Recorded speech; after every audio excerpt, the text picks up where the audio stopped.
Peace and love, family. It's your brother Isaiah tapping in with another one for the conscious brothers and sisters in the conscious community, keeping the struggle because we know it's through the struggle that we grow.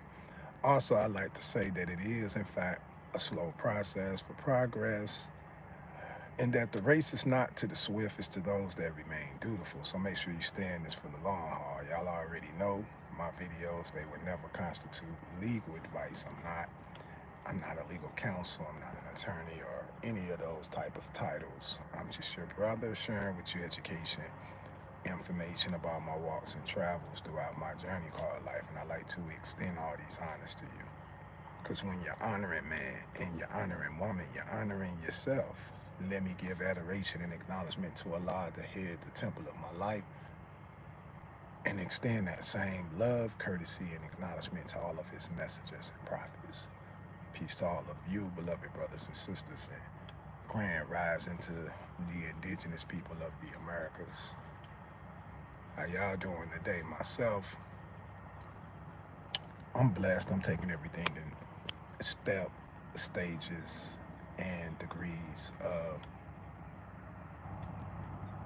What brings me here today is I wanted to talk a little bit about the Treasury has an offset program. It's called TOP, T-O-P. If you've never heard of TOP, now you have. Okay, you can kind of Google this and look this up. This is public information. But basically, TOP is a program for, uh, it's called non-tax debt, consumer obligations, where a consumer received a non-tax debt and defaulted under the terms of the agreement and became a public charge, or the debt is outstanding.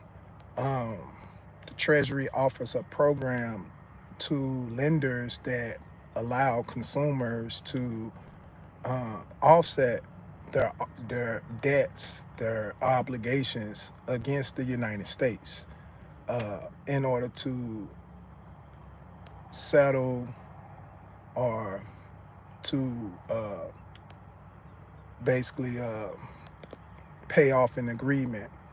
So the way it works is, it's like, according to 31 USC 1501, if you've read that, it speaks about how whenever an obligation, whether it's issued to you as a consumer, business, it don't really even matter for real. All obligations, according to federal law, have to be recorded as an obligation of the United States internally on the records, so that the United States can cover all its obligations. So all obligations by default are registered as United States obligations, which gives the United States, by default, anybody defaulting, actual control over the obligation. So by the United States being able to, by default, be listed as the obligated. So that means that, in, say you received a lease, and your lease was $3,000 in rents for the year. So you had a 12-month lease valued at $3,000, and it was the terms was a 12-month term lease, and you had to pay rents, or you received rents under the terms of the lease, and you were obligated to pay rents. All right. So you defaulted. Maybe you didn't understand the terms of that agreement. You didn't really understand what you was doing. You became liable. You start paying. Now you figured out some things, and you want to actually try to correct some stuff. So TOPS is the program that allows you to assert a certain right, to say that the rents that's due on the lease are obligations of the United States, rather than your personal obligations directly, because you're identifying that the lease on its face is an instrument that is backed by the United States or issued under the United States authority. meaning that even though this company is issuing it, they're issuing it by the authority of the Federal Reserve System, because this is Federal Reserve currency, right? So that in this sense allows everything to unite back to the United States, right? So what you're actually doing is you're actually identifying that that obligation on its face is actually a U.S. obligation. And under certain laws and stuff that you enact against them, you would basically demand that they recognize that this obligation is something due to the United States, and you're demanding or transferring your rights to the United States to handle that. And then you assigning that right or that claim against the U.S. to that other party. You letting them know, hey, look, I'm making a claim against the U.S. saying that they liable for this, and I'm demanding and making all obligations payable to the U.S. I assign my rights to them, or I make this obligation payable to them. And basically, you basically making the United States the payee instead of you being, because you are the holder of the note. You can actually you are the payee, but you can assign a new payee. you know so if the United States is the original obligor under federal law, and you want to actually enforce your rights and demand an offset or some type of discharge due to the United States obligation involved in the obligation, then that's what you would use. So where this information is located, it's located in uh, Title 41, Chapter 71. So what you have to do is you have to go to USC 41 and you'll go to Chapter 71. This is known as contract disputes. All contracts, according to federal law, have to be disputed in a certain way in order for you to obtain any right that you're trying to acquire. If you don't know the proper procedures, brothers and sisters, you're not going to get the proper results. It's a lot of people teaching stuff, but I can guarantee you one thing, that you're not going to come up empty-handed when you're dealing with Brother Isaiah. So when I tell you, you go to Chapter 41 of USC, Title, Title 41, Chapter 71, contract disputes.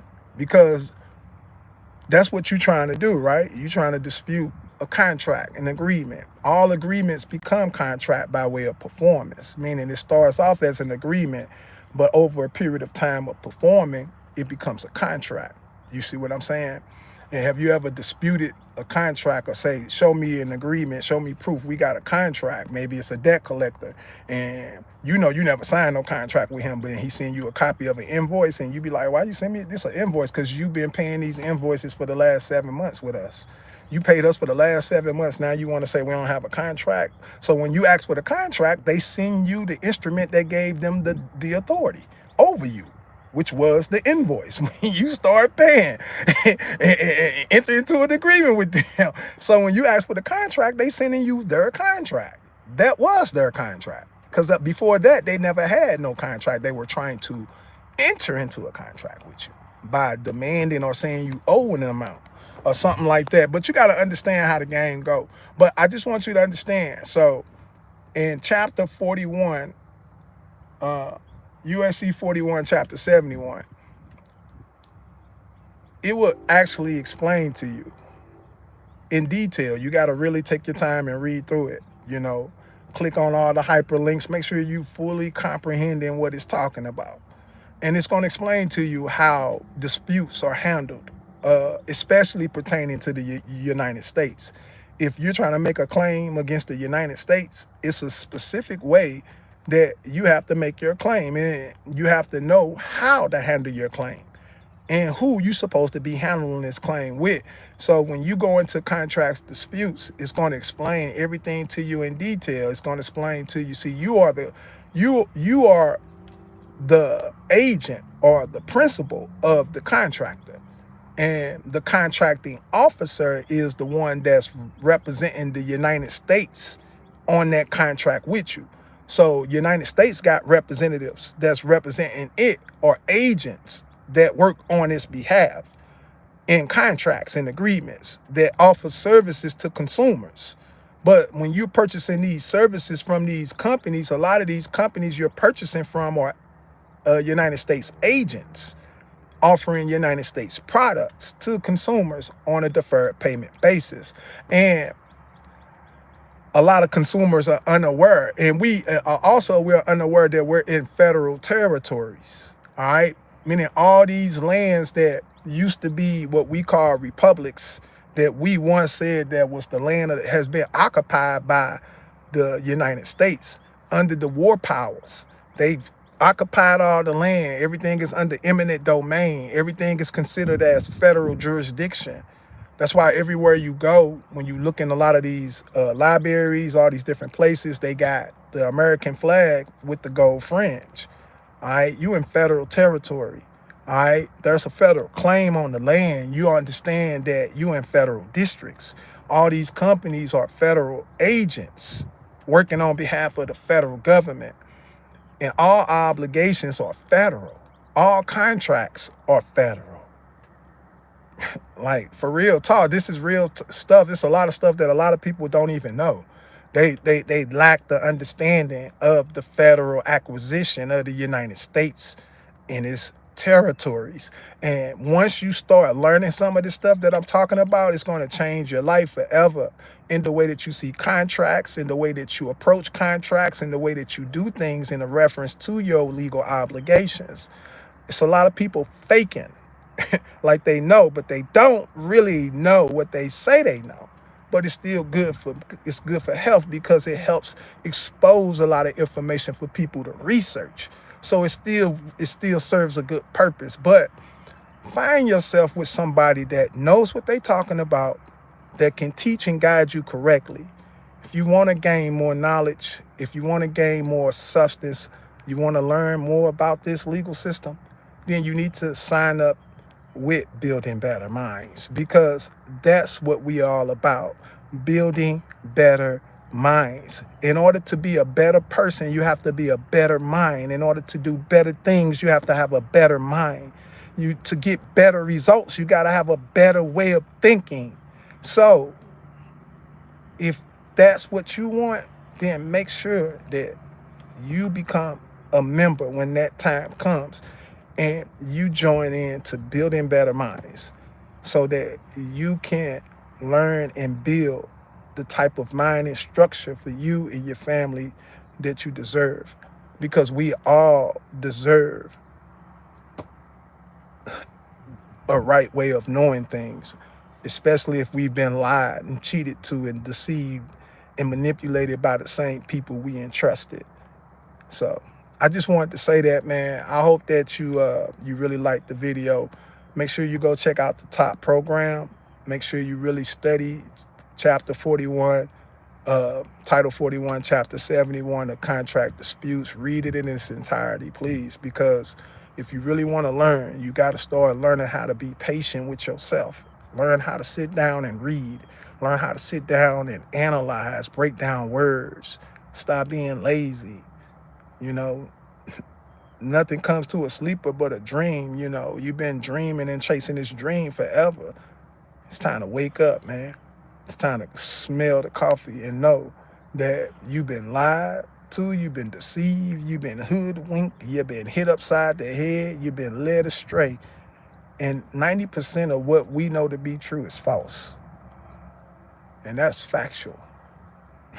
From everything, even the way we eat and everything, 3 meals a day, all that stuff was designed to shorten your life. I'm telling you.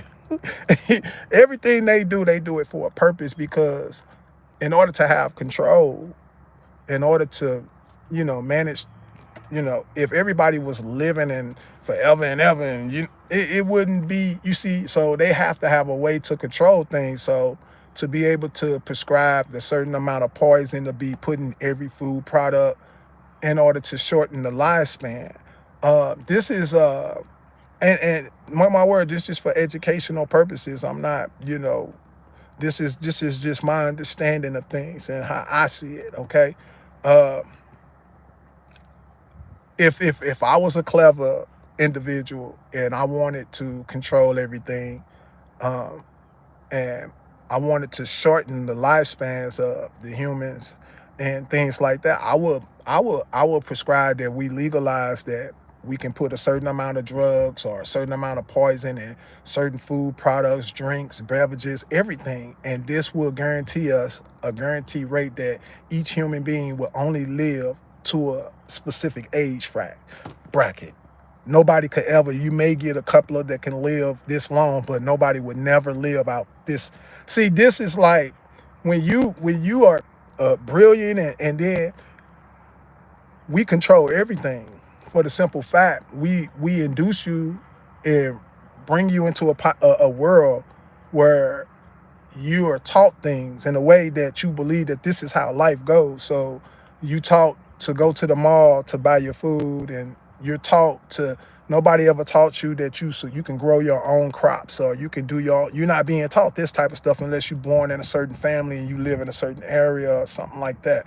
You're not taught these things in a city, whereas like in the urban areas and stuff where it's more controlled, right? It's more controlled, and where somebody can actually make you believe a certain way in a certain thing, and then you start teaching this to your children, and then everybody starts repeating that, and everybody's doing the exact same thing that everybody did before them.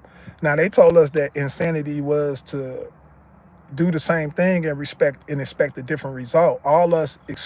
We all expect to be wealthy one day, or to have a great life and leave something behind for everybody. But if we continue to follow what was before us, then some of us, all we see is people who work and die with nothing. And they've been working their whole life and they never had nothing. So that would be insane for you to be going to work just like your grandmama and your granddaddy, and work until you die and retire. And you see that most of them didn't even have a house. They lucky if they had a house. You see what I'm saying? Most of us, that's what we pride ourselves on, just a house alone. Did he have a house? Because that's about the most we can get. You know what I'm saying? We'd be happy if we get a house and say we got a house. You see what I'm saying? So it's just like, man, and you understand that, you know, you really in control of your own destiny, and nobody actually is holding you back from that. You might be being miseducated in a way that basically impedes on your ability to read and discern and understand what certain legal concepts mean. So you might get an instrument and it might say an amount is due, and you might look at that as an amount that you got to go pay, because you're in the wrong, you're looking at it from the wrong perception. You're operating in two capacities, and you're only seeing one capacity of how you're operating. You're not seeing both capacities, and from the lack of understanding both capacities, it impairs your judgment and your ability to act, and your ability to do things that you by law have the rights to do. And we're not acting. It's like a deer in front of some headlights, just standing there and knowing he can just move. And the car coming and he just looking at it. You see the car, you just looking at it, stuck. And that's just how we are when we enter contracts. It's like nothing happens that should happen. No act ever takes place. And now that I'm aware of these things, and I'm like really fully grasping the concepts of things, I see it clear as day. I'll be like, wow. And I'm gonna tell you something that's a good read.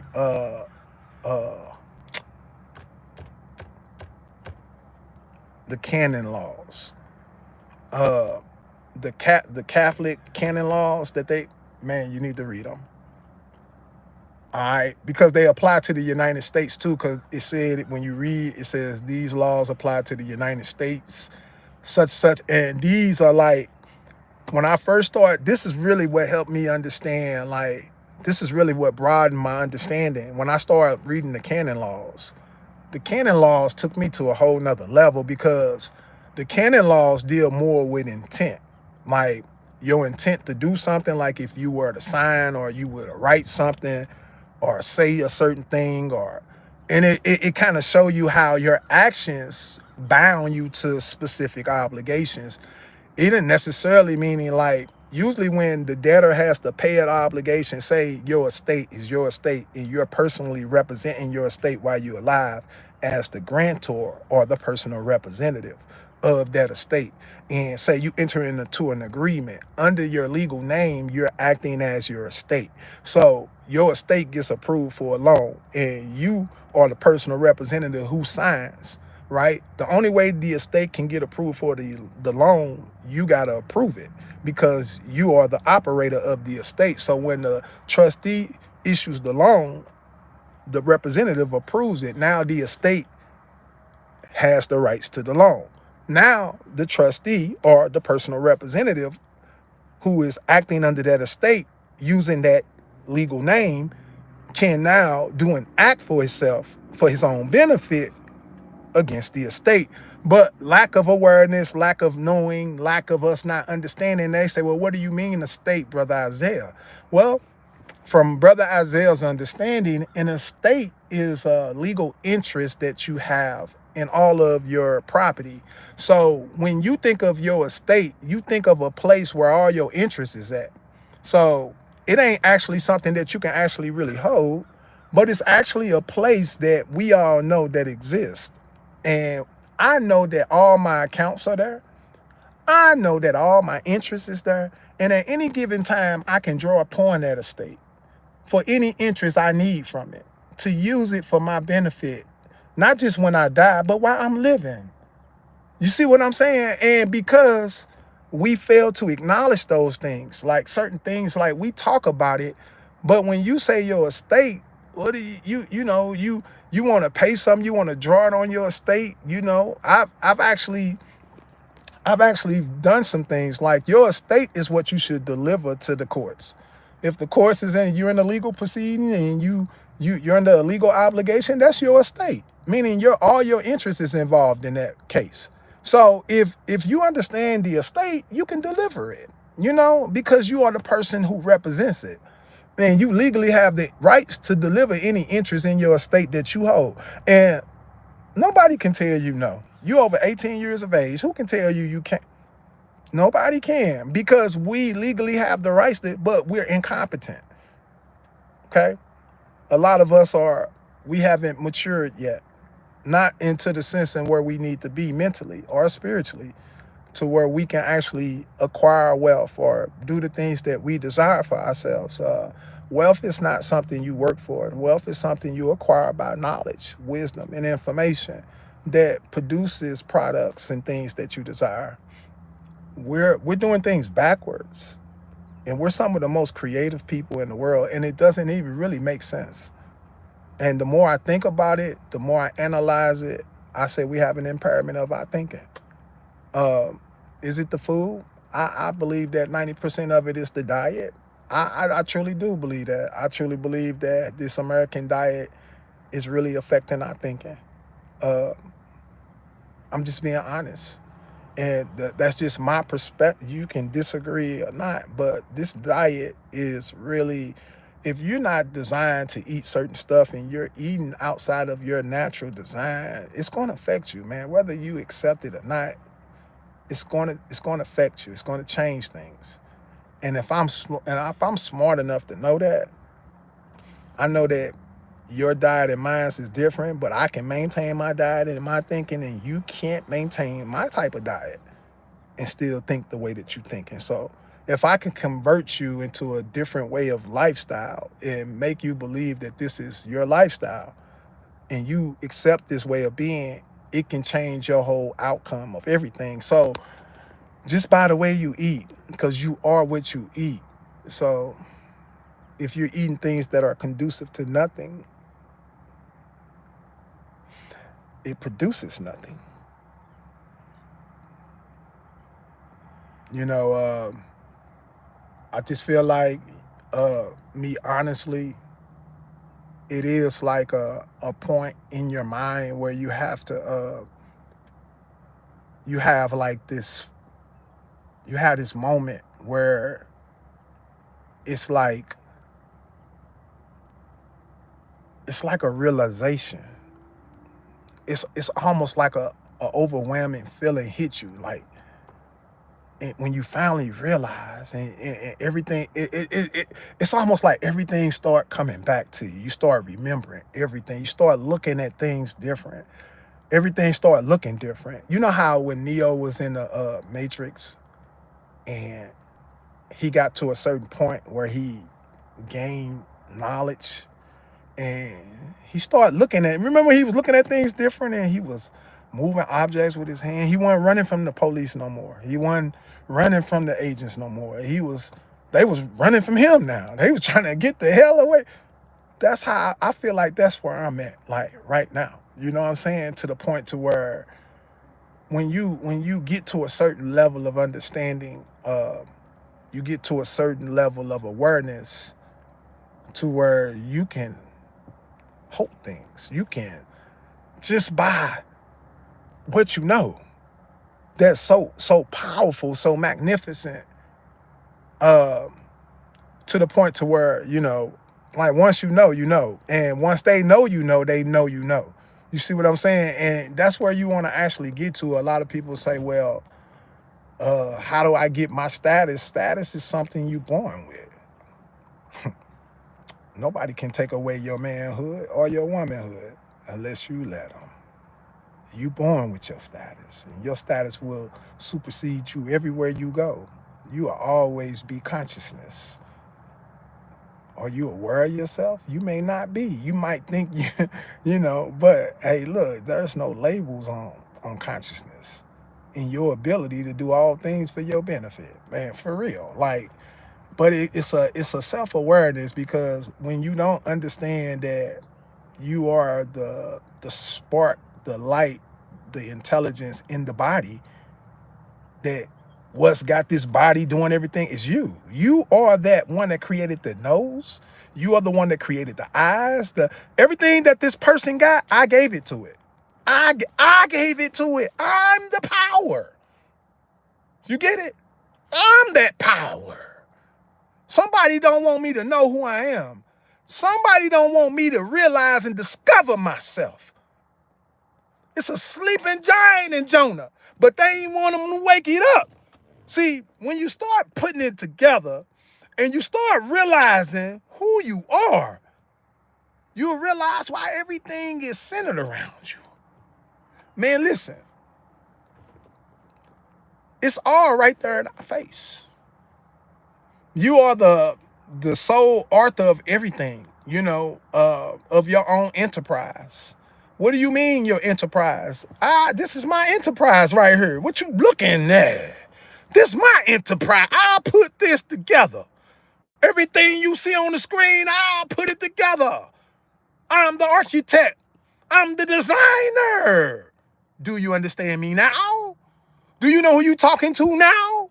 Because I know who I am. And I know what I designed, and I know what I created. And you're looking at it. See, but somebody don't want you to know thyself.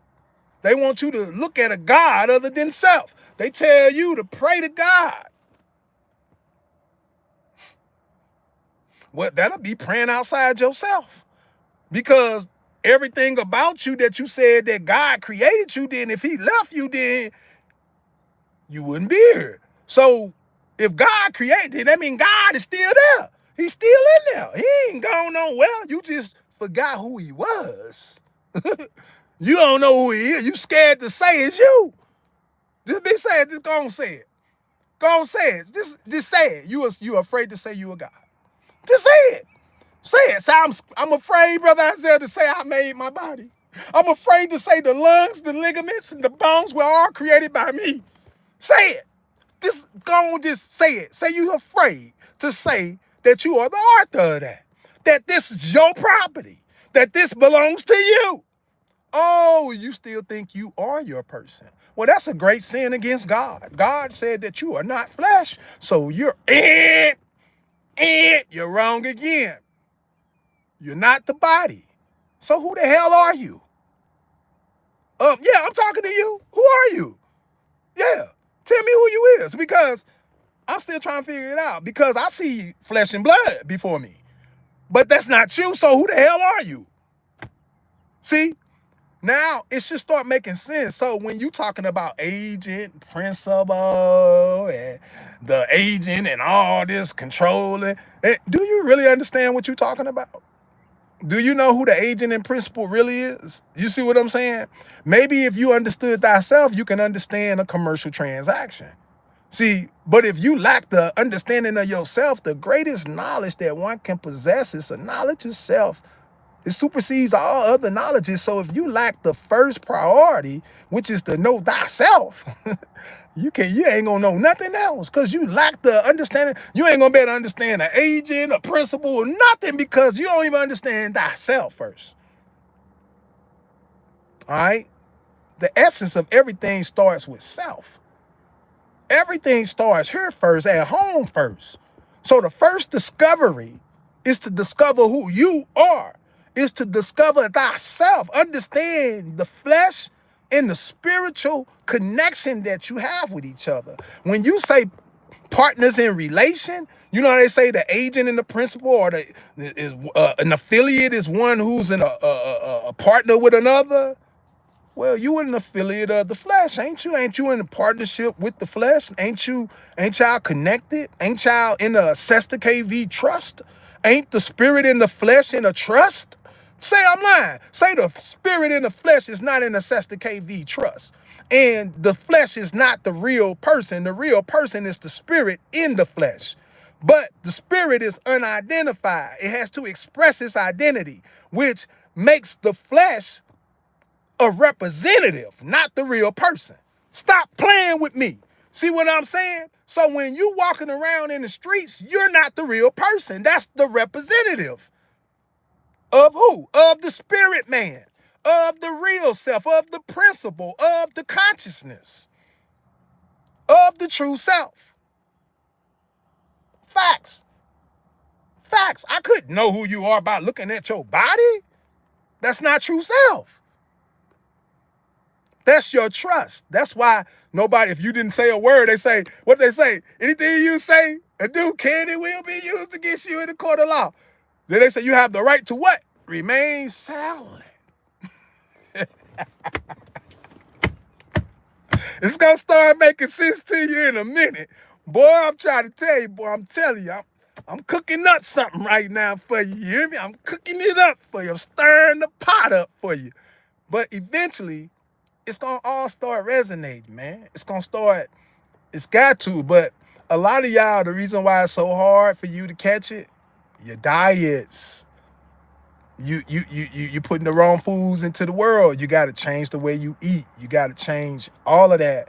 And you got to stop putting the wrong food into your mind, because your mind is a stomach too that digests the information you put in. So when you understand these truths that I'm talking about, you understand you got to be mindful of your appetite. What are you actually watching and entertaining yourself with? And make sure that you put the right food in you, physically, mentally, and spiritually. And this is what will give you a well-rounded individual, all right? Hey, listen, man, I hope y'all really enjoyed the live, man. I got to go. It's my pleasure, my honor to always come before you and share my information with you, my education, and things like that. But like I said, man,